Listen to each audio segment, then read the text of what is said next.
বিন্দু, আজকের এই ভিডিওতে আমি আপনাদের দেখাবো 29/3/2025-এ কর্মসংস্থান পেপারে প্রাইমারি স্কুলে 2700 স্পেশাল এডুকেশন টিচার নিয়োগের একটি বিজ্ঞপ্তি জারি হয়েছে। চলুন সেটি দেখে নিই বিস্তারিত হবে। এটি হলো সেই কর্মসংস্থান পেপার যেটি 29/3/2025-এ বের হয়েছে।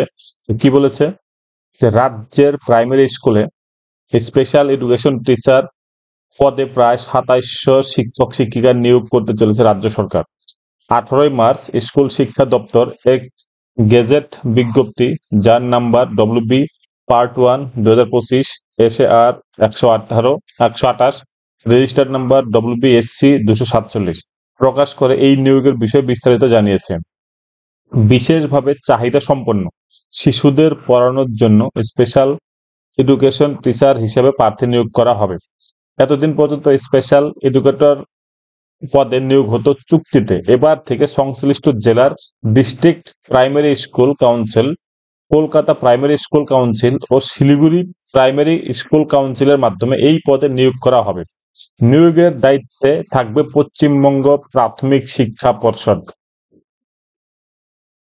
রিহ্যাবিলিটেশন কাউন্সিল অফ ইন্ডিয়া, যেটা RCI বলা হয়, অনুমোদিত সংস্থা থেকে ডিএড অর্থাৎ স্পেশাল এডুকেশন কিংবা ডিএলএড স্পেশাল এডুকেশনের কোর্স পাস ছেলেমেয়েরা এই পদের জন্য আবেদন করতে পারবেন। বয়স হতে হবে 1/1/2025 হিসেবে 20 থেকে 40 বছরের মধ্যে। তফসিলি ওবিসি প্রতিবন্ধীরা যথারীতি বয়সে ছাড় পাবেন। চুক্তি ভিত্তিক স্পেশাল এডুকেটরদের জন্য 10% শূন্য পদ সংরক্ষিত থাকবে। কর্মরত স্পেশাল এডুকেটররাও এই পরীক্ষা দিতে পারবেন। যে মাধ্যমের স্কুলে পড়াতে হবে সেই বিষয়টি মাধ্যমিক ও উচ্চ মাধ্যমিক স্তরে থাকতে হবে। প্রার্থী বাছাই করবে প্রাথমিক শিক্ষা পর্ষদ। এই জন্য প্রথমে টেট দিতে হবে। প্রার্থী বাছাই পরীক্ষায় মোট 100 নম্বর থাকবে। এর মধ্যে টেটের জন্য ওয়েটেজ থাকবে 80 নম্বর, ডেমনস্ট্রেশন ক্লাসের জন্য থাকবে 10 নম্বর, ইন্টারভিউর জন্য থাকবে 10 নম্বর।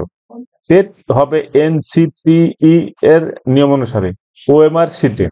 এই OMR শিট 10 বছরের জন্য সংরক্ষিত থাকবে। সফল হলে জেলা ভিত্তিক, মিডিয়াম ভিত্তিক ও ক্যাটাগরি ভিত্তিক তালিকা তৈরি হবে। চূড়ান্ত তালিকায় থাকা সব প্রার্থীরা কোন বিষয়ে কত নম্বর পেয়েছেন তারও উল্লেখ থাকবে।